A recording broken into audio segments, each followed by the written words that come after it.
Hey everyone, Zion over here from Nintendo Life, and today we're coming at you with a rumor, which we don't often cover these, so please bear in mind though, like I said, this is a rumor, we don't have any actual facts here, but this feels pretty important and we thought we should bring it up. Some rumors have been floating around for a while now that Microsoft's Game Pass service, which is basically the Netflix for Xbox games, may be coming to Nintendo Switch. And like I said, some of these rumors have been making the rounds for a while now, but recently, two new sources have come out stating that Microsoft and Nintendo are working together. A few months back, Phil Spencer, who is the head of the Xbox division at Microsoft, he appeared in a Microsoft stream, and in that stream in the background, he had a shelf full of tons of different knickknacks and statues and things, and on that shelf, we could actually spy there was a Nintendo Switch there. And it's no secret that Microsoft and Nintendo are friends. Microsoft did bring Cuphead and Ori and the Will of the Wisp and the Blind Forest over to Switch. They also allowed Banjo-Kazooie and Steve and Alex from Minecraft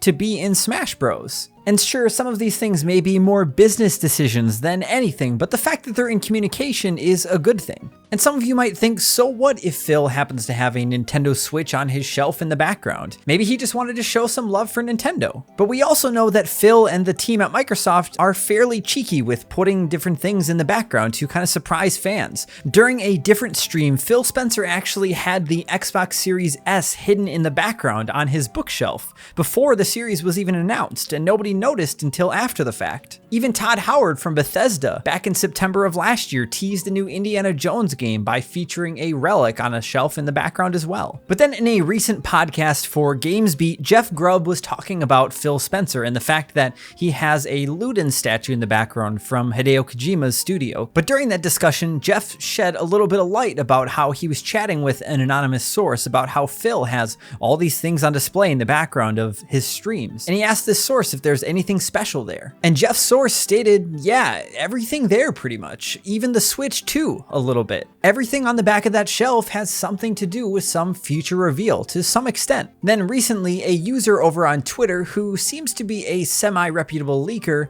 by the name of I don't even know how to pronounce it. I'll just put it up on screen so you can see it. They tweeted, "The cat seems to be out of the bag on Nintendo and Xbox. You'll hear more in the fall." Now, what does this mean? We have no idea, but Game Pass would make the most sense. Microsoft could be reworking the Rare Replay Collection or Halo, the Master Chief Collection for Nintendo Switch. Maybe Microsoft and Nintendo have finally made an agreement to put Master Chief in Smash Bros. Or maybe there's something Nintendo is planning to do for Microsoft by putting one of their games on Xbox. We've never seen that before, but who knows? Microsoft still currently has their cloud Game Pass service in beta, but just like a service like Netflix or Hulu, Microsoft probably wants to get Game Pass in the hands of as many players as possible because it's a $10 a month subscription fee to play those games, any of the games that are available through the service. And if Microsoft can somehow work out an agreement with Nintendo to put that on Switch, it's sort of a win-win. But of course, like I said before, this is all just rumors and speculation from people leaking information. So as potentially credible as some of these sources are, we'll never really know until Microsoft or Nintendo officially comes out and says something. I signed up for Xbox Game Pass earlier this year so I could play The Medium, which is a new survival horror game from Bloober Team, the makers of Observer and Layers of Fear, and I played it on my PC. And I don't play games on my PC very often, but I will say if I had Game Pass on Switch, I'd be playing way more games on there thanks to Microsoft. There were tons of great games, lots of indies that I've been wanting to play, but I just haven't gotten the chance to. And it would be great to be able to play a lot of these shorter indies on the go whenever I wanted. But the other question this brings up is how would the eShop handle Game Pass? Would bringing over all of these indies that are already available on Switch, would that cannibalize the eShop and just sales for some of these indie developers? And so I think I'd like to end this video with a big question for all of you.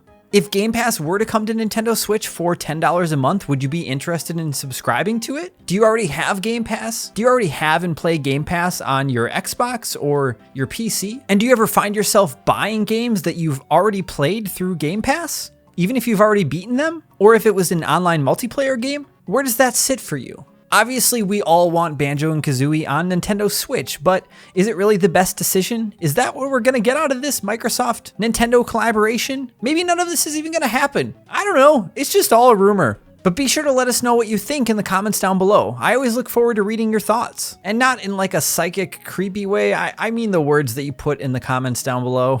Thank you all so much for watching. I'm Zion from Nintendo Life. Stay safe out there, and I hope Microsoft brings Conker to Smash.